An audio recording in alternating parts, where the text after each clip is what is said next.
श्रीमन्महागणाधिपतये नमः। श्री सीताराम चरणारविंदे नमः। श्री माता पितृ चरण कमलेभ्यो नमः।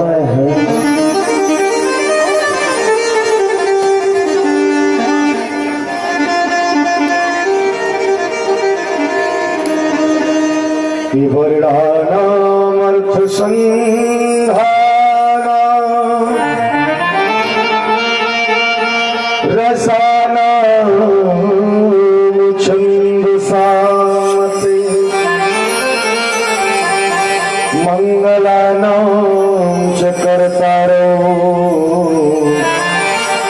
वन्दे वाणी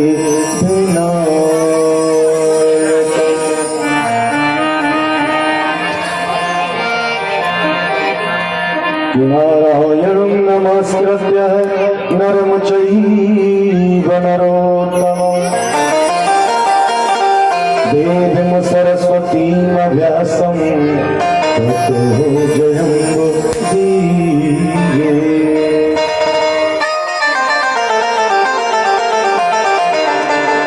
ध्याये हनुमन्त विराजिये कथा करो मत अनुसार प्रेम सहित गति धरो सुबेटी पवन कुमार। बोले हनुमान जी महाराज की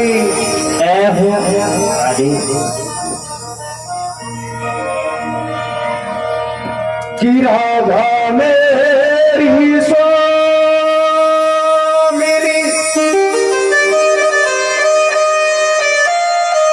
मेरा धे तेरा दास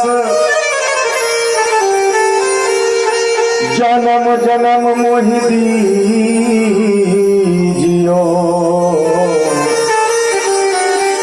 वृंदावन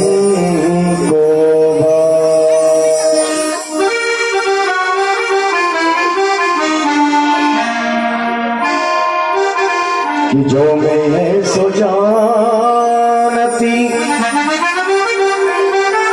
प्रीति करे दुख होए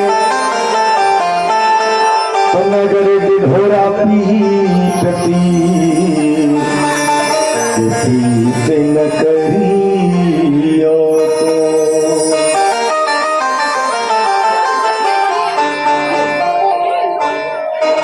बोले सदगुरुदेव भगवान की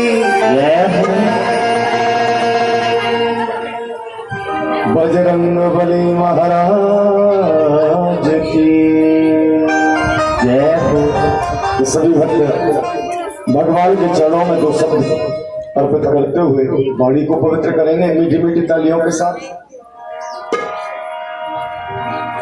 कि श्री राम जय राम जय जय राम। श्री राम जय राम जय जय राम।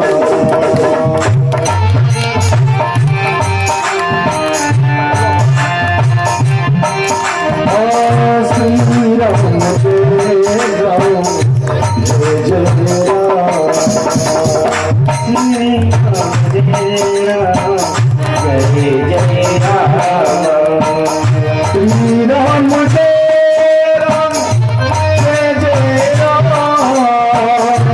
श्री राम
बोली राघवेंद्र सरकार की जय हो।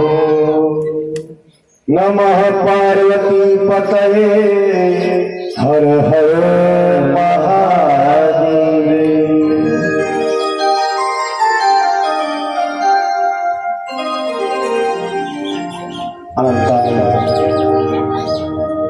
कोट ब्रह्मांड नायक भगवान श्री राघवेंद्र सरकार के चरणों में कोट कोट प्रणाम।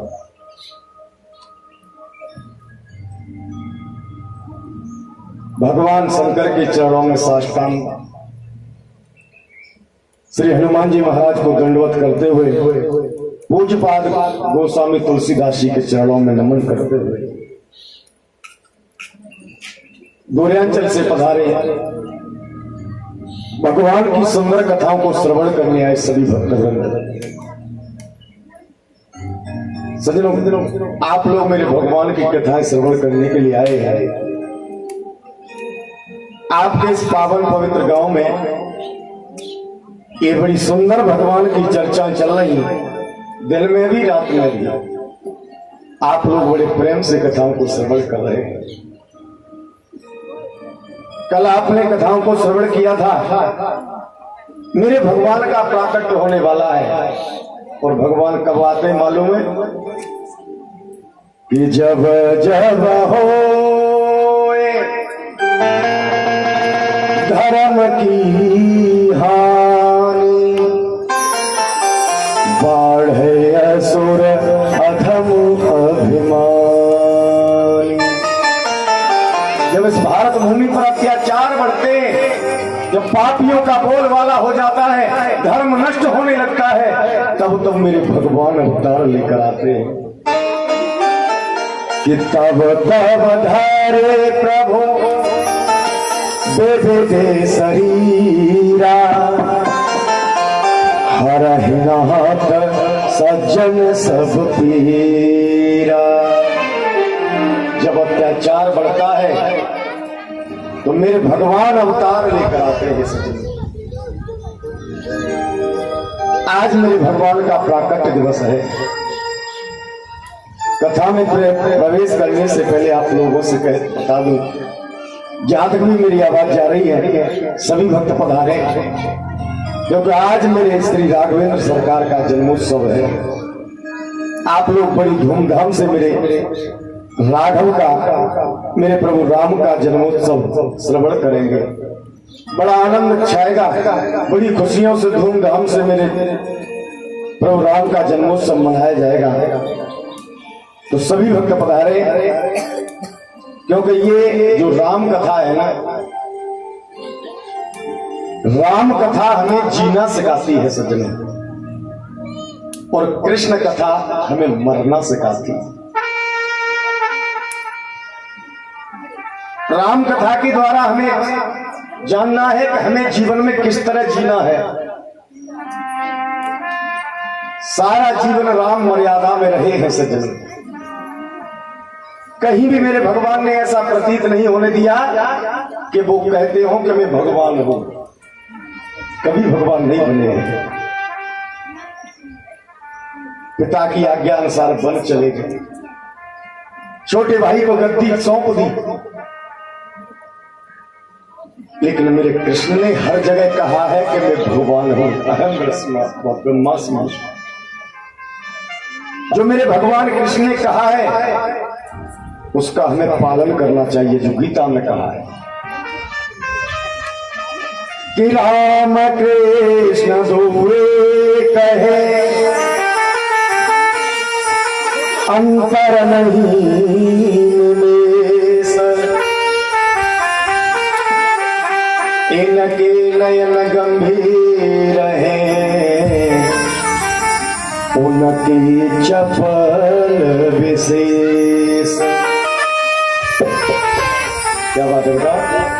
इला कोई जरूरी बात है, गुड़िया बात न करे बेटा। मेरे भगवान राम और कृष्ण में कोई अंतर नहीं है। मेरे भगवान राम मर्यादा पुरुषोत्तम है, मेरे कृष्ण लीला पुरुषोत्तम है। भगवान राम के नैनों में गंभीरता है, मेरे कृष्ण के नैनों में चंचलता है। मेरे भगवान राम ने जो अपने जीवन में किया उसका हमें पालन करना चाहिए। पिता की आज्ञानुसार वन चले गए, पिता ने कह दिया तो राज्यपाट छोड़ दिया। हमें भी ये बातें अपने जीवन में लानी चाहिए कि बुजुर्गों की बातों को मानना चाहिए। लेकिन आजकल बड़ी गड़बड़ है, ये बुजुर्ग कहेंगे तो ये लगता है हमारे गलत कराना चाहते हैं। बुजुर्गों की बातें ही अच्छी नहीं लगती है नव पीढ़ी को। और यदि कोई साथी चाहे बिल्कुल गलत सलाह दे रहा है उसकी बात मान लेंगे, लेकिन बड़े बूढ़े की बात नहीं मानेंगे।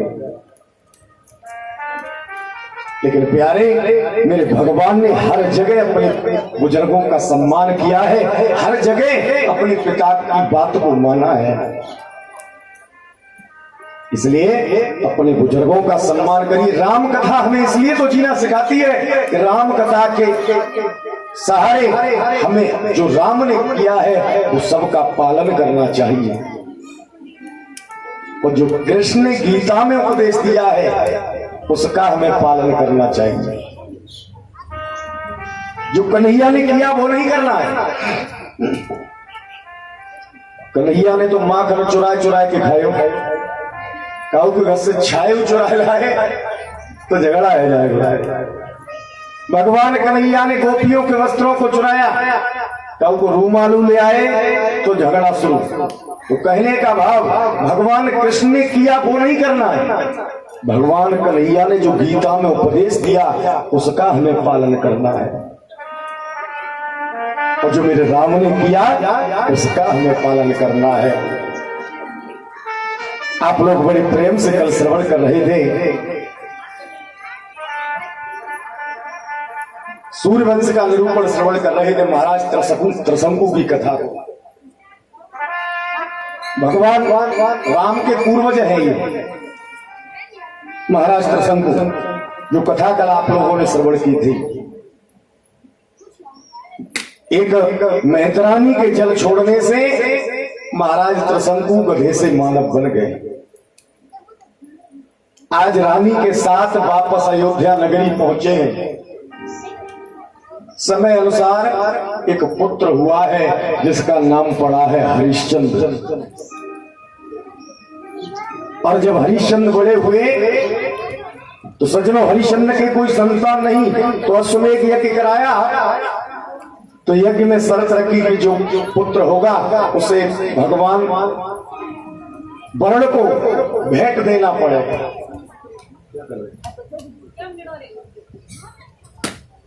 बच्चों कोई भी बात न करें, ये क्या कर रहे हैं?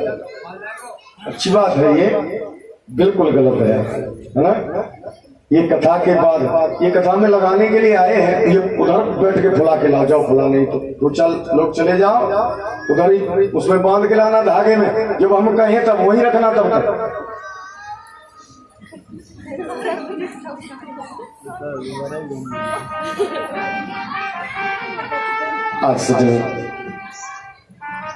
बलदेव भगवान ने कहा जो भी बेटा होगा मुझे दान करना पड़ेगा, भेंट करना पड़ेगा।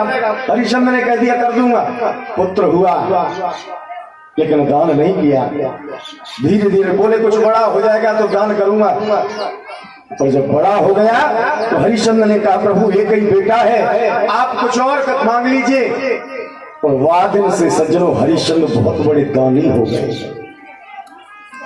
जो भी दरवाजे पर आता है खाली हाथ नहीं जाता है। अब तो चारों तरफ हरिश्चंद्र के दान की चर्चा हो रही है सज्जनों। और एक बात कहूंगा, दानी के सामने भगवान भी बिल्कुल शांत हो जाते हैं।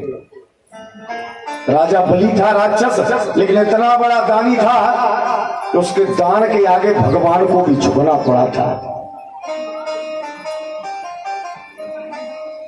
दान हमेशा करना चाहिए सज्जनों। हमारे आचार्य जी कह रहे महाराज जी अब तो दान अच्छा आने लगा है। मेरे गांव इतना बढ़िया है, इतने बड़े गांव में आकर भी दान नहीं आया, पर क्या होगा, सब लोगों का भरपूर दान आ रहा है। जिसके यहाँ जा रहे हैं, जा तो नहीं रहे, किसी के यहाँ भोजन के लिए गए तो वो अपने आप ही दान देते, बाकी सब लोग यहीं आके लिखा रहे। जो उम्मीद नहीं थी, पूरा गांव किशनपुरा एक एक करके धीरे धीरे आते जा रहे हैं, दान करते जा रहे हैं। दान करना चाहिए, दान से हमारा धन शुद्ध होता है सज्जन। आप लोग दान कर रहे हैं भगवान की कथा में, भगवान आपका सदैव ऐश्वर्य बढ़ाता रहेगा। और एक बात कौन से कह रहे हूं माता, हमारे ये भाई लोग तो कर ही रहे, तो मुंह में कोचा वाले छुपे छुपाए हो, ऐसे में दान कर लियो, बेकार हो जाते हैं। मालूम है, जो पति से छुपा के रखती है, ये लगभग 4-5 साल पहले की बात है, जब नोटबंदी हुई थी। हम कथा करने जा रहे थे तो श्रीमती जी से कहा, बोले कुछ पैसे हो तो दे दो, गाड़ी में डीजल ही पड़ जाएगा। बोले तुम्हारी कसम खा रहे हैं, जहर खाने के लिए पैसा नहीं है। मैंने चलो कोई बात नहीं, हम कथा में चले गए। बाई रात में मोदी जी ने कर दी नोटबंदी। अब जब नोटबंदी हुई तो अगले दिन इतने नोट निकले कि पूरा विश्व जहर खा ले। तो 500-500 हजार की गड्डी। मैंने अब कहां से आए, बोले पड़ोसन के हैं, वो दे गई है, ये बदल के ले आओ। तो ये माताएं अपना गुप्त दान रखती है, गुप्त रखती है पैसा, तो वो पैसा खराब ना हो जाए कहीं, पहले की तरह भगवान की कथा में थोड़ा थोड़ा बाद में से निकाल निकाल के दान करो, है ना, तो वो शुद्ध बना रहेगा। आज सज्जनों हरिश्चंद्र बहुत बड़ी दानी है। हरिश्चंद्र के दान की चर्चा पूरे विश्व में हो रही है। इधर देवराज इंद्र की सभा में सभी संतगण बैठे हैं और विश्वामित्र हैं जो हरिश्चंद्र के गुरु हैं। हरिश्चंद्र के बारे में विश्वामित्र ने कहा, मेरा शिष्य बहुत बड़ा दानी है। सभी संत कहने लगे मैं नहीं मानता। विश्वामित्र ने कहा मैं नहीं मानता। वशिष्ठ ने कहा मेरा शिष्य बहुत बड़ा दानी है। और विश्वामित्र कहने लगे, वशिष्ठ कि सत्य होता है, व्रत होता है, और परिसीमा सबकी होती है।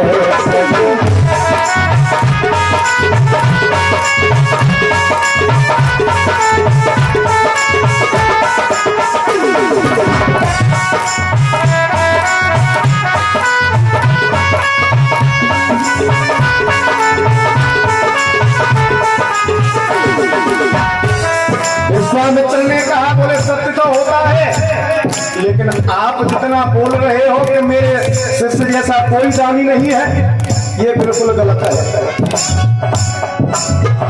सत्य होता है, सत्य होता है,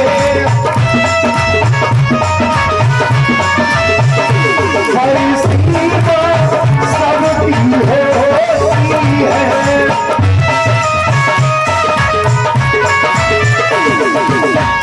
सावन भादों के दिन पाई सरता भी बाहर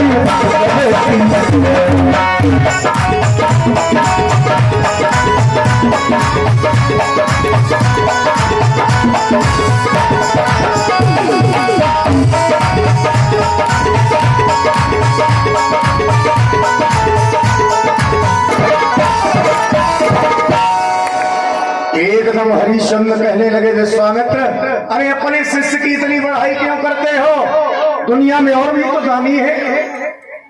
वशिष्ठ ने कहा, महाराज मेरा शिष्य बढ़ाई के योग्य है, इसलिए कर रहा हूं। विश्वामित्र कहने लगे, मैं नहीं मान सकता। बोले, यदि नहीं मान सकते तो आप मेरे शिष्य की परीक्षा ले सकते हो। और आज चले हैं सज्जनों विश्वामित्र परीक्षा लेने के लिए हरिश्चंद्र की। तो आज सूकर का रूप बनाकर हरिश्चंद्र की बगिया में प्रवेश कर गए। और जैसे ही हरिश्चंद्र की बगिया में प्रवेश किया, अब तो पूरी बगिया को उजाड़ दिया, तहस नहस कर दिया। माली भागा भागा आया तो माली को भी घायल कर दिया। अब तो माली रोता हुआ महाराज हरिश्चंद्र के पास में गया। महाराज, एक सूकर ने सारी बगिया को उजाड़ दिया है, जितनी फुलवारी थी वो सब नष्ट कर दी है। आज महाराज हरिश्चंद्र को क्रोध आ गया। माली से कहा, माली आप वापस जाओ, ये संध्या का समय है। तो संध्या के समय पे दुश्मन भी दरवाजे पर आए तो उसे कभी मारना नहीं चाहिए। आप जाओ, मैं सुबह होते ही सूकर को पकड़ लूंगा। और जैसे सुबह हुआ, महाराज हरिश्चंद्र ने चारों तरफ पहरेदार लगा दिए। बोले, जिसकी तरफ से सूकर निकल गया उसी को मैं फांसी पे चढ़ा दूंगा। अब तो विश्वामित्र ने सोचा है, पहरेदार की तरफ से निकला तो वो बेचारा बेमौत मारा जाएगा। एकदम सूकर ने दहाड़ लगाई और दहाड़ लगाकर हरिश्चंद्र के ऊपर से छलांग लगाकर निकल गया। और जैसे हरिश्चंद्र की तरफ से निकला, हरिश्चंद्र अपने घोड़े पर सवार, सूकर आगे आगे, हरिश्चंद्र पीछे पीछे जा रहे हैं। और आगे जाकर उस सूकर विश्वामित्र ने एक संत का रूप धारण कर लिया है। और जैसे संत का रूप धारण किया, महाराज हरिश्चंद्र निकले। हरिश्चंद्र कहने लगे, महाराज आपने इधर से कोई सूकर निकलते देखा है? एकदम विश्वामित्र कहने लगे, राजन अरे आप कौन हो और सूकर का पीछा क्यों कर रहे हो? एकदम हरिश्चंद्र कहने लगे, महाराज मैं अयोध्या का राजा हरिश्चंद्र हूं। एक सूकर ने मेरी पूरी बगिया को उजाड़ दिया है, इसलिए उसे मैं मारना चाहता हूं। विश्वामित्र कहने लगे, हरिश्चंद्र, क्या वही हरिश्चंद्र जिनका मैंने नाम सुना है? ये बहुत बड़ा दानी है। हरिश्चंद्र एकदम बोले, हाँ महाराज आपने सही सुना है। बोले, जब दानी है तो एक सूकर का पीछा कर रहा है। अरे बगिया उजड़ गई तो क्या हुआ? एक जीव को मारना चाहता है, तू कैसा दानी है? मैं तो इतनी दूर से आस करके आया था कि जाऊंगा हरिश्चंद्र के पास, मेरी एक बेटी है शादी के लिए, थोड़ा सा धन मिल जाएगा। लेकिन जो राजा सूकर को मारना वो दान क्या करेगा? हरिश्चंद्र कहने लगे, महाराज आप मांग लीजिए, क्या मांगना चाहते हैं? आप जो मांगेंगे वही दे दूंगा। विश्वामित्र कहने लगे, मुझे विश्वास नहीं है। हरिश्चंद्र कहने लगे, महाराज अरे आप मांग के तो देखिए। तो विश्वामित्र कहने लगे, मांगूंगा जब पहले तो संकल्प कर दे। संकल्प जानते हो? संकल्प मतलब रजिस्ट्रेशन। आप लोगों में से कभी कोई वृंदावन गए हो? वृंदावन में मोटे मोटे पंडा जिसे मिल जाए, जैसे ही आपकी गाड़ी रुकेगी भाग के तुम्हारी गाड़ी के पास आएंगे। बोले, चलो भैया हम तुम्हें दर्शन कराएंगे। आप कहोगे, भैया नहीं हम तो कर लेंगे। बोले, हमका तुमसे कुछ ले रहे हैं, तुम्हें दर्शन कराएंगे। आगे आगे जाएंगे, पीछे पीछे तुम चल रहे हो। एकदम कहेंगे, देखो यहाँ पे भगवान कन्हैया ने मिट्टी खाई, जीव से चाटो, रखो 500 रुपया। फिर आगे ले जाएंगे। देखो ये वही पेड़ है जहाँ पेड़ पे भगवान कन्हैया ने कदम खे पे बैठ के बंसी बजाई, रखो 501 रुपया। फिर घुमाएंगे, बोले चार जगह भगवान कन्हैया ने बैठ के माखन खायो, रखो 501 रुपया। यहाँ गाय चुमाते थे, रखो 501 रुपया। जब तक जेब खाली नहीं कर ले तब तक नहीं छोड़ते। अब तुम कहो भैया अब तो जेब खाली है कि किराया बचोए, तो फिर कहेंगे रखो यमुना को जल हाथ पे और खाओ यमुना की कसम, एक घर से 501 भिजवा देंगे। जब यमुना को जल रख के कसम खाओगे तो भिजवाने पड़ेंगे। ये होता है संकल्प। विश्वामित्र ने कही राजन ये दान करना चाहता है तो पहले संकल्प कर देगा। हरिश्चंद्र कहने लगा महाराज माफ करना, मैं सुबह सूकर के चक्कर में ऐसा ही चलाया हूं, मेरे पास कुछ भी नहीं है। मेरे पास सिर्फ ये कुंजी और लगाम है, ये घर की चाबी और घोड़े की लगाम, इसके अलावा कुछ भी नहीं है। विश्वामित्र कहने लगे कोई बात नहीं, किसी को तू संकल्प कर दे। और आज सजनों कुंजी और लगाम को संकल्प में दे दिया। हरिश्चंद्र से कहा मांग मांग। हरिश्चंद्र ने कहा मांग लीजिए महाराज। तो विश्वामित्र ने क्या मांगा मालूम है? महाराज मुझे ज्यादा नहीं चाहिए, मेरी बेटी का विवाह हो जाए, केवल 60 भार सोना दे दो। 60 भार समझते हो? एक भार मतलब 2 कुंतल।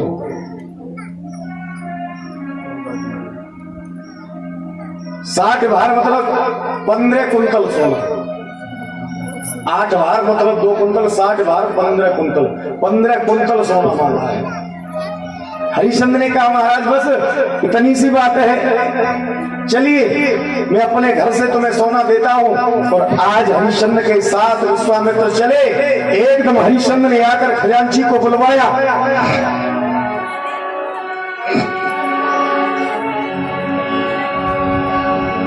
कि राजा ने खजांची बुलवाया, आज्ञा दी सोना लाने की। और तब विश्वामित्र ने मुस्काए के अरे कहे गई बाप ठिकाने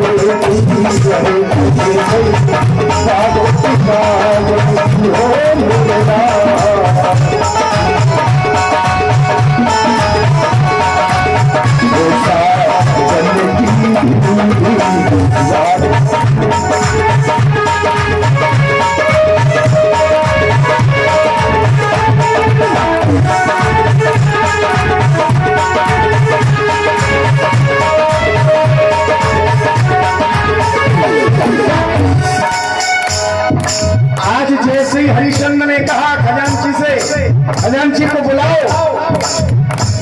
एकदम विश्वामित्र कहने लगे राजन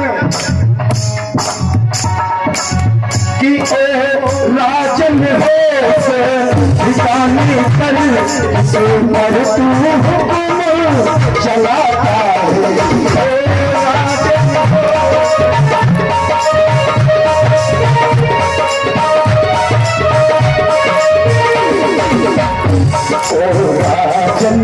हो सखी किस पर तू हुक्म चलाता है। अधिकारी तुम्हारा रहा नहीं, अब तुम चलाता है, अब तुम हुक्म चलाता है।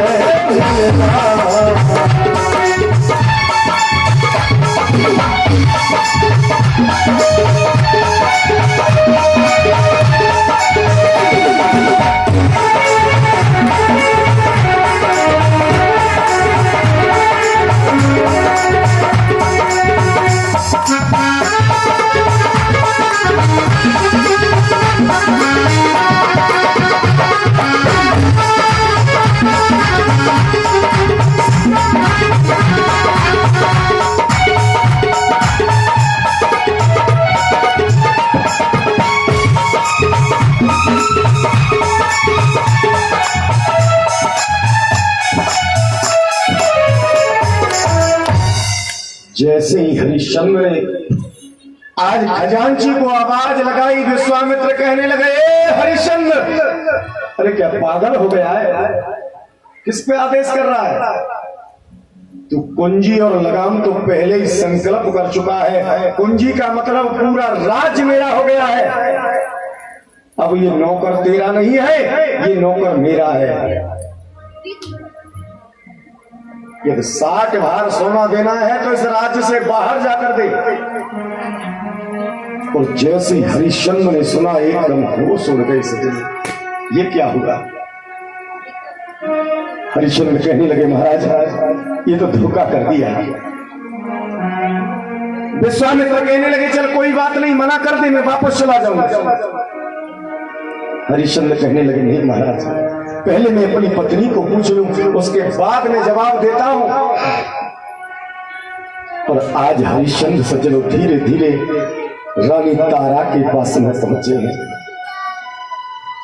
और जैसे ही रानी तारा ने महाराज हरिश्चंद्र को देखा, आरती का थाल उठाया, आरती करना चाह रही थी, हरिश्चंद्र ने कहा, देवी अब ये थाली हमारी नहीं है, सब कुछ चला गया। अब तो ये वस्त्र भी हमारे नहीं है। रानी आज मेरे साथ में छल हो गया। एक संत ने सारा राज्य ले लिया, अब अलग से 60 भार सोना देना है। रानी आज मेरा धर्म नष्ट होने वाला है। तो एकदम तारा ने कहा, महाराज चिंता क्यों करते हो? अरे हम तो तुम्हारे साथ हैं ना। लेकिन पत्नी हो तो ऐसी होनी चाहिए। पत्नी की परख पति की गरीबी में की जाती है सज्जनों। जब पति के ऊपर गरीबी आती है और पत्नी उसका साथ दे, वही सच्ची पत्नी होती है। और पति की परख पत्नी की बीमारी में की जाती है। तो पत्नी बीमार हो और पति उसका साथ दे, तो वही सच्चा पति है। आज रानी तारा ने देखा, बोले महाराज चिंता मत करो, 60 भार सोना ही तो देना है ना, आप मुझे बेच लीजिए और खुद बच जाइए, संत का ऋण अदा कर दीजिए। तब तक बेटा रोहित आ गया, छोटा सा बच्चा है। बोले पिताजी, माताजी क्या बात है, आप रो क्यों रहे? हरिश्चंद्र ने कहा, बेटा हमारा ये राज्य अब नहीं रहा है और संत का 60 भार सोना देना है। तो छोटा सा बालक कहने लगा, पिताजी चिंता मत करो, आप मुझे बेच दो, बाबा का कर्ज अदा कर दो। धन्य है वो परिवार।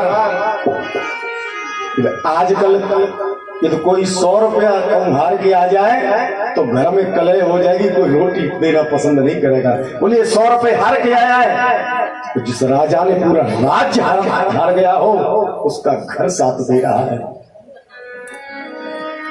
आज राजसी वस्त्रों को उतार दिया। तारा रानी ने मोटी फटी हुई साड़ी पहन ली है, रोहित ने केवल एक लंगोटी बांधी है, हरिश्चंद्र ने एक मोटी साड़ी पहनी और धीरे धीरे महाराज विश्वामित्र के पास में पहुंचे। महाराज आप हमें बेच दीजिए। विश्वामित्र कहने लगे, मैं कहाँ ले जाऊंगा? अरे चारों तरफ तो तेरा राज्य है, तो तेरे राज्य में तो कोई खरीद नहीं सकता। बोले महाराज एक काशी नगरी है जो दुनिया से अलग है, भोले बाबा ने अपने त्रिशूल पे बसाई है, आप मुझे काशी में बेच लीजिए। और आज विश्वामित्र तीनों राजा रानी और रोहित को लेकर चले हैं।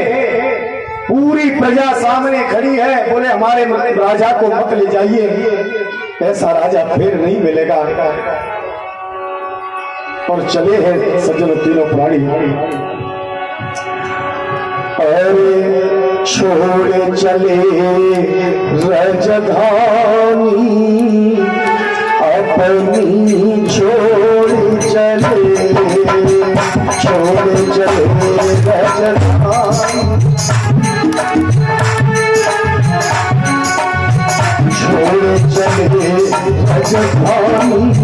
अपनी, छोड़ चले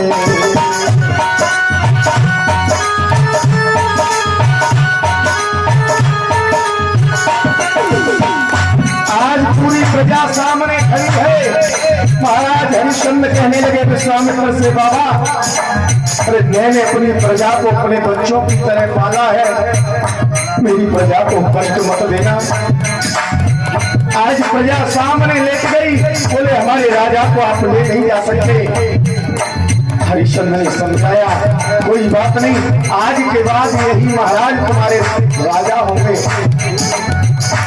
अरे छोड़ चले गजधानी, अपनी छोड़ चले भैया।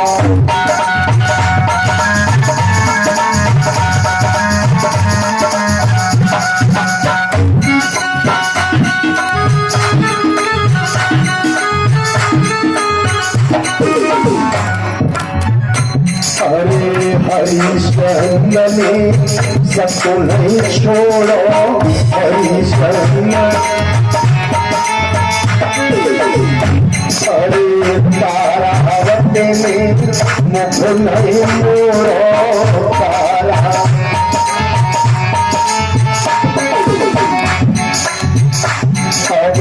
तेज सत्य की कहानी अपनी छोड़ी चले भैया छोड़।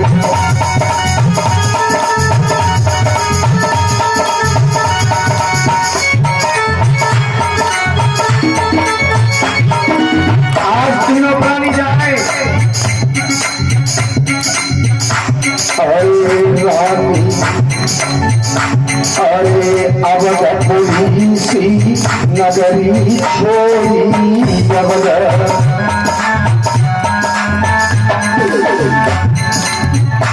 अरे अवधपुरी सी नगरी छोड़ी अवध।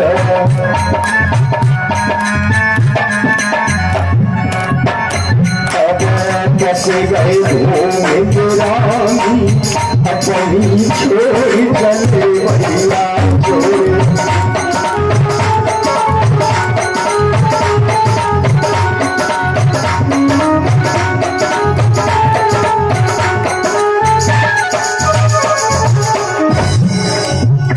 अरे बड़े बड़े ज्ञानी जग में है गए, बड़े बड़े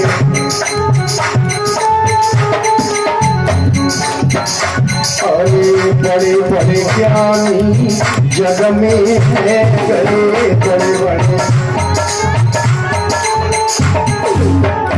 अरे ना कछु ले गए, ना कछु दे गए, ना कछु।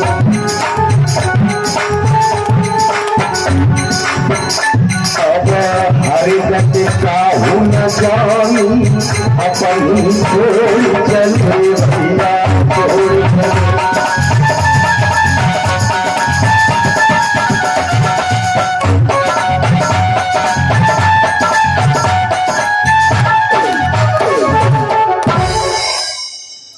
आज तीनों प्राणी सज्जनों धीरे धीरे काशी की नगरी की तरफ जा रहे हैं।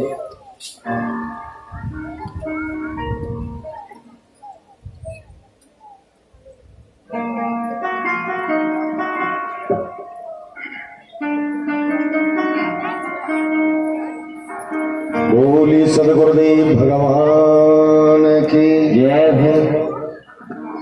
आज धीरे धीरे काशी नगरी की ओर जा रहे हैं। यही समय है जेठ मास की तपती धूप, नीचे से में छाले पड़ गए, फफोले फूट गए, खून बहने लगा। आज बड़ी जोर से प्यास लगी है, लेकिन पानी भी नहीं पी सकते। बोले जब तक हम बाबा का कर्ज अदा नहीं कर देंगे तब तक पानी नहीं पी सकते। आज विश्वामित्र ने सोचा शायद कोई इनमें से पानी पी लेगा तो इनका धर्म नष्ट हो जाएगा। हाथ में पानी का कमंडल है, पर महाराज हरिश्चंद्र के पास में पहुंचे। हरिश्चंद्र थोड़ा सा पानी पी लो। हरिश्चंद्र ने कहा नहीं महाराज, मैं जब तक तुम्हारा कर्ज अदा नहीं करूंगा तब तक जल नहीं पी सकता। तारा से कहा, बोले आप पी लो। तारा ने भी मना कर दिया, सोचा ये छोटा सा बालक है ये तो पी लेगा, लेकिन रोहित ने भी मना कर दिया।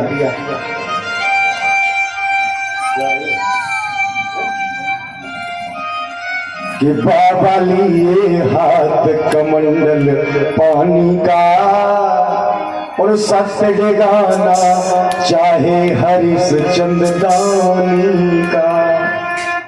आज बाबा सोच रहे हैं एक घूंट पानी पी ले तो इनका धर्म नष्ट हो जाएगा। आज तीनों प्राणियों ने सज्जनों पानी नहीं पिया, प्यास के मारे दम निकला जा रहा है। रोहित तो सज्जनों बेहोश हो गया और जैसे धीरे धीरे आज मैया तारा ने रोहित को गोद में उठा लिया। बेटा अरे तू यदि साथ छोड़ जाएगा फिर हमारा कर्ज कैसे अदा होगा। और आज सज्जनों तीनों प्राणी काशी में पहुंचे हैं। आवाज कि छोड़ के न जा ओ पिया तुम बिन कैसी लगे जिया, तुम बिन कैसी लगे जिया।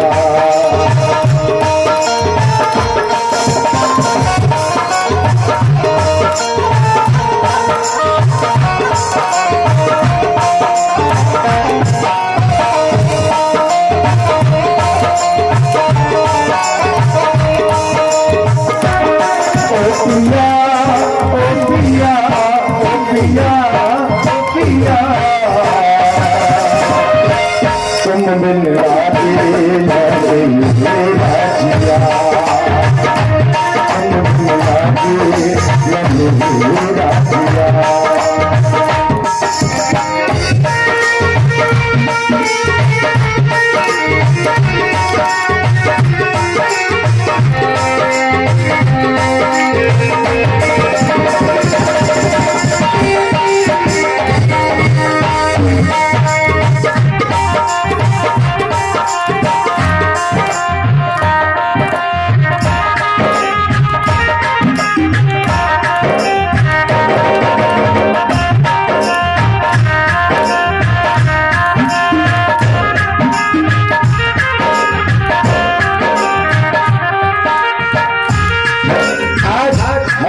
कालू के साथ जा रहे हैं। रानी तारा रोकर कहती है महाराज इस तरह छोड़ के मत जाइए, छोड़ा मुझे वो तुम्हारा है तुमने ये मेरे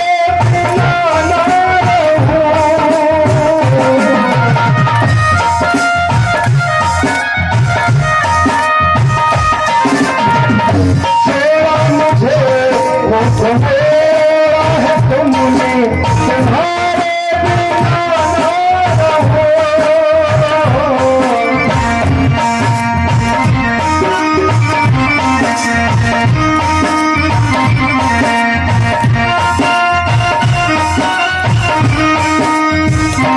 तुमने तो छोड़ा है जिससे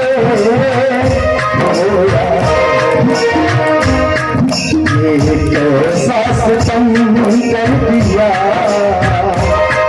ये सास तुम कर दिया, तुमने मुझको छोड़ा दिया, तुमने मुझको छोड़ा दिया।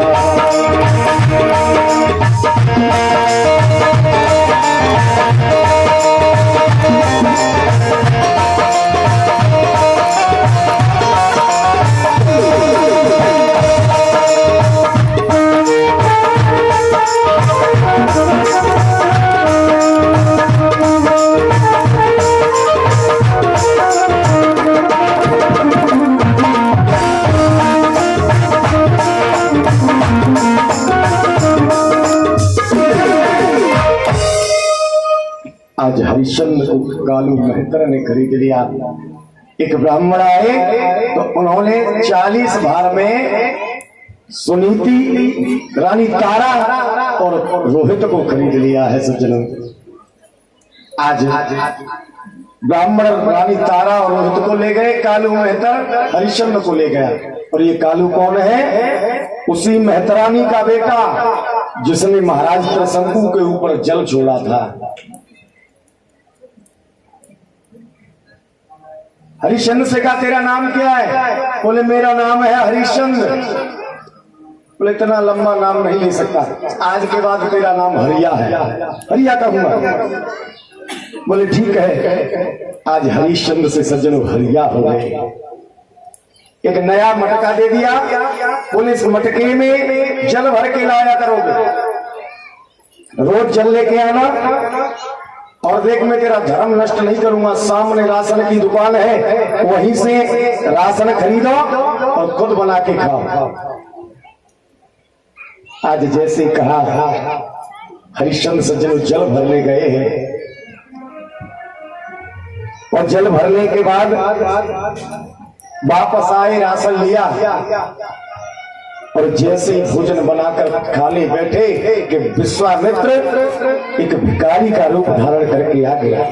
महाराज बड़ी जोर से भूख लगी है, थोड़ा भोजन मिल जाए तो दे दो ना। आज हरिश्चंद्र ने सोचा मैं तो आज पहला दिन है, ये बेचारा 2 दिन से भूखा है, अपना पूरा भोजन उसी भिखारी को दे दिया, खुद भोजन नहीं किया। अगले दिन फिर जल भर के लाए, फिर भोजन बनाया, तब तक विश्वामित्र एक कोड़ी का रूप धारण करके आया। महाराज 3 दिन से भोजन नहीं मिला है। हरिश्चंद्र ने फिर भोजन उठा के दे दिया। 2-4 दिन तो हरिश्चंद्र ने भोजन बनाया, अब मन में सोच लिया कि भोजन नसीब में ही नहीं है तो क्यों मैं खरीद के लाऊं। अब तो राशन लाना ही बंद कर दिया। कहीं कहीं प्रमाण मिलता है कि 60 दिनों तक भोजन नहीं मिला है। आज 2 महीने हो गए हरिश्चंद्र को भोजन नहीं किया, शरीर जर्जर हो गया, अब तो रास्ता चला नहीं जाता। आज मटका,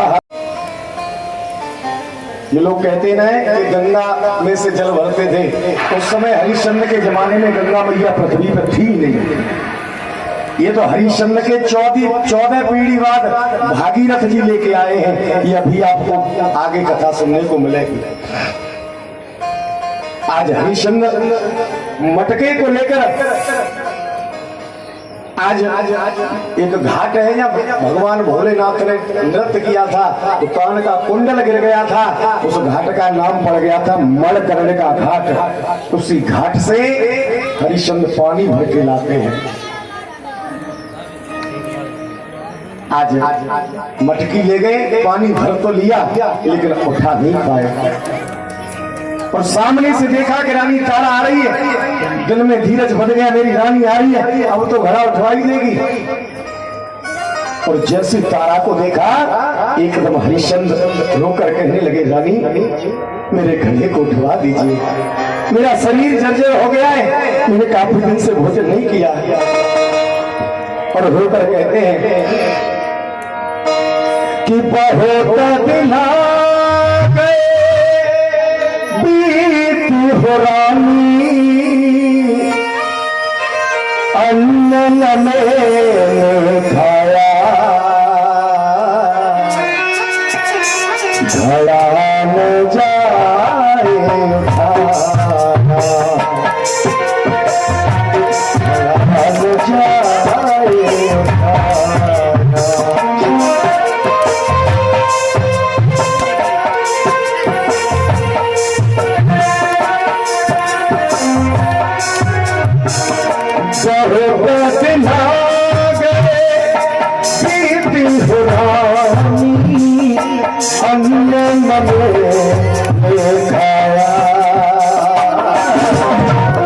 घड़ा न जाए उठाना।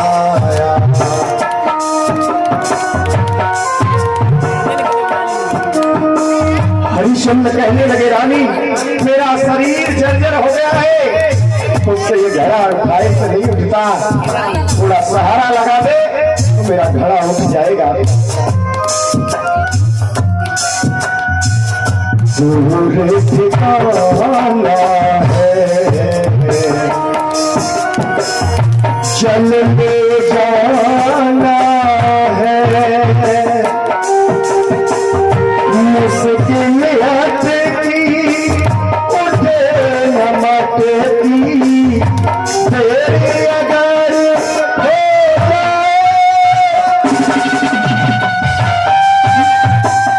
मालिक आँख दिखाए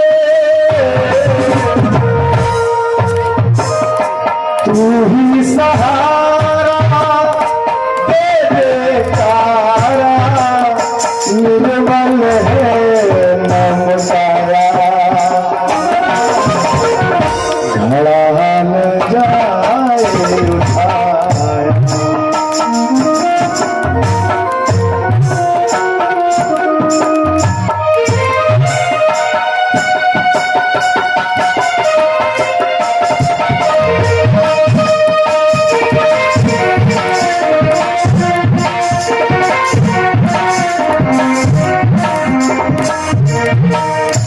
हरिश्चंद्र होकर कहने लगे राजा, अरे एक समय था जो अयोध्या नगरी का राजा था, प्रजा मेरे सामने नतमस्तक रहती थी, लेकिन आज एक महिला की नौकरी करनी पड़ रही है।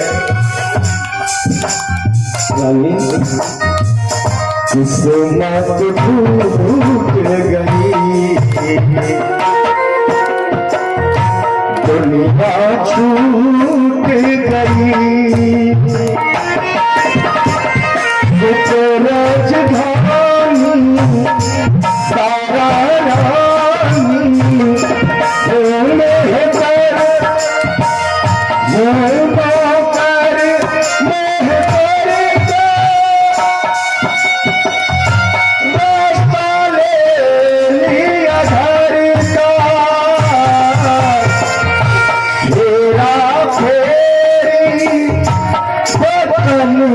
रानी उठा प्रभु का साया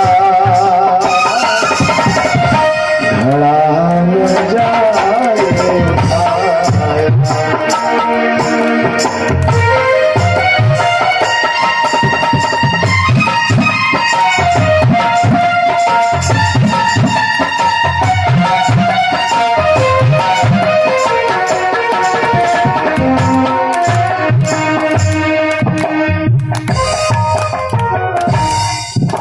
आज हरिश्चंद्र होने लगे, रानी आप मेरा घड़ा उठवा दीजिए।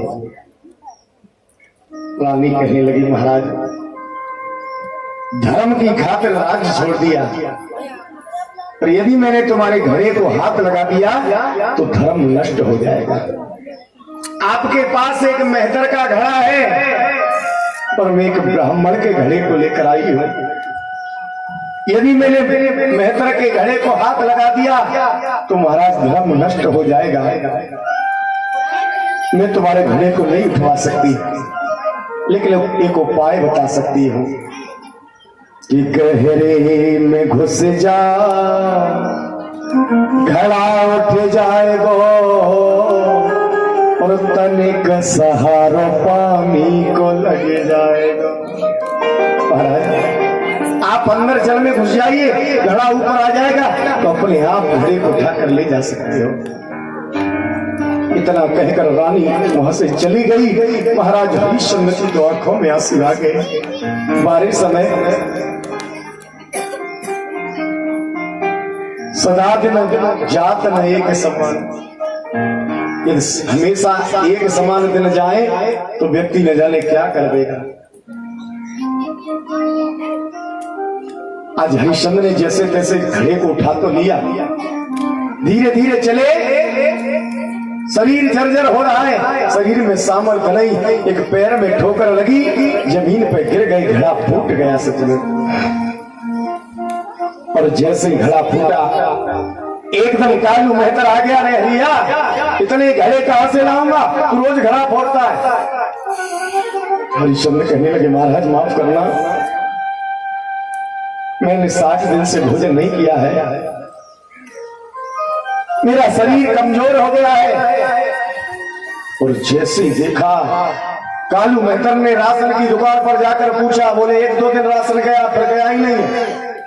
कालू ने कहा, बारे हरिया तू मेरी निराहार सेवा करता रहा, चल चल आज के बाद तू जल नहीं भरेगा, आज के बाद तू मरघट की रखवाली करेगा। क्या समय है, हरिश्चंद्र से हरिया हो गए और हरिया से सज्जन मरघट, जो भी लाश आती है उससे कर के रूप में टका लेते हैं और लाश को जलाते हैं। और इधर मैया तारा पंडित जी के यहाँ भोजन बनाती है और रोहित पंडित जी के लिए बगिया से फूल लेकर आते हैं जिससे पंडित जी पूजा करते हैं। एक दिन रोहित ने कहा मैया आज तो मैं पंडित जी के लिए बड़ी वाली बगिया से फूल लाऊंगा। तारा ने कहा बेटा ज्यादा दूर मत जाना। और आज रोहित ने सज्जनों छोड़िया को हाथ में लिया और धीरे धीरे बड़ी वाली बगिया में पहुंच गया। एक सुंदर सा फूल खिल रहा है। उस सुंदर फूल के पास में विश्वामित्र सरफ बनकर बैठा है। मानो ये फूल भी कहना चाहता हो बेटा रोहित तू मेरे पास मत आना, ये पापी विश्वामित्र तुझे डस लेगा। लेकिन फूल की जुबान नहीं होती है सज्जन। पर आज जैसे ही रोहित ने उस फूल को तोड़ा तो विश्वामित्र ने हाथ में डस लिया। और जैसे ही रोहित को डसा रोहित धड़ाम से जमीन पर गिर गया, मुंह से झाग बहने लगा। अब तो रोहित रोकर कहने लगा यहाँ तो आसपास कोई है भी नहीं जो मेरी मैया से जाकर कह दे कि तेरा बेटा अब इस दुनिया में नहीं रहा। तो आज रोहित हवा से कहने लगा हे हवा कि ए हवा मेरी मैया से कहना, मेरी जननी से कहना छैया याद करे। ये हवा मेरी मैया से कहना छैया याद करे। ये हवा मैया से कहना मेरी जननी से कहना छैया याद करे।